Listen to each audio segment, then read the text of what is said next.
उत्तर प्रदेश में किसी भी समय उपचुनाव का बिगुल बज सकता है, इसीलिए सभी सियासी दल अपनी चुनावी तैयारी को अमली जामा पहनाने में जुटे हैं। पार्टियां उपचुनाव वाली सीटों पर अपनी अपनी रणनीति के हिसाब से जमीनी सर्वे करा रही हैं, क्योंकि आम चुनाव के बाद यूपी में ये पहला चुनाव है जो सत्ता पक्ष और विपक्ष दोनों के लिए ही बेहद अहम है। वहीं सियासत के जानकार इसको 2027 के सेमीफाइनल के तौर पर भी देख रहे हैं। ऐसे में इस चुनाव को लेकर सियासी दलों में बेचैनी है। बता दें कि लोकसभा चुनाव में विधायकों को सांसद चुने जाने से उत्तर प्रदेश में विधानसभा की 10 सीटें खाली हुई हैं। विधायकों के इस्तीफे देने के बाद सभी सीटों को रिक्त घोषित कर दिया है।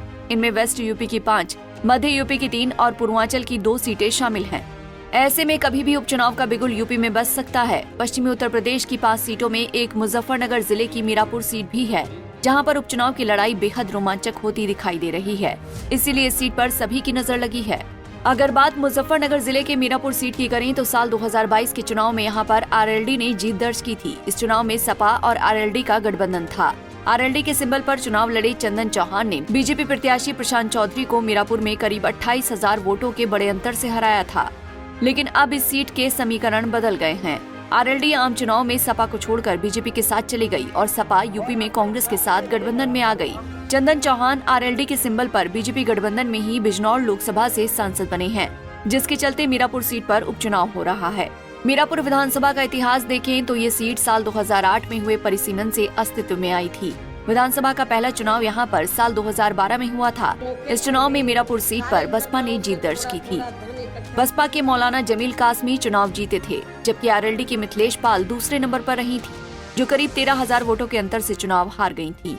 इस चुनाव में यहाँ बीजेपी के वीरपाल निरवाल 25,000 वोट पाकर तीसरे और सपा के मेहराजुद्दीन तेवड़ा 21,000 मतों के साथ चौथे नंबर पर रहे थे। हालांकि साल 2017 के अगले ही चुनाव में मीरापुर सीट पर चुनावी समीकरण बदल गया था। इस बार यहाँ सीधा मुकाबला भाजपा और सपा के बीच हुआ। दोनों दलों के बीच हार जीत का अंतर भी महज 193 वोट का रहा। भाजपा के अवतार सिंह भड़ाना से सपा के लियाकत अली ये चुनाव हार गए थे, लेकिन दिलचस्प बात ये थी कि पिछला चुनाव जीतने वाली बसपा के प्रत्याशी नवाजिश आलम करीब 40,000 वोटों के साथ तीसरे और रनर अप रहने वाली आरएलडी की मिथिलेश पाल 23,000 मत पाकर चौथे स्थान पर फिसल गए थे, जबकि पहले और दूसरे पायदान पर रहने वाली भाजपा सपा 2012 के चुनाव में तीसरे और चौथे नंबर पर थी। ऐसे में मीरापुर सीट का इतिहास बताता है कि यहाँ के मतदाता ने हर बार नई दल और प्रत्याशी को अपना प्रतिनिधि चुना है। अब तक इस सीट पर हुए तीनों चुनाव इस बात की साफ पुष्टि कर रहे हैं। मीरापुर विधानसभा सीट के वोटर्स ने जहां साल 2012 के पहले चुनाव में बसपा के मौलाना जमील कासमी को विधायक बनाया था, वहीं साल 2017 के दूसरे चुनाव में बीजेपी के अवतार भड़ाना के सिर पर विधायकी का ताज सजाया था। जबकि साल 2022 के तीसरे चुनाव में आरएलडी के चंदन चौहान को मीरापुर की जनता ने अपना विधायक चुनकर सदन भेजा था।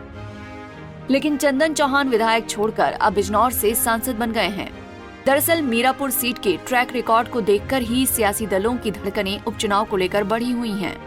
इस बार इस सीट पर नगीना से सांसद चुने गए चंद्रशेखर आजाद को लेकर भी खूब चर्चा हो रही है।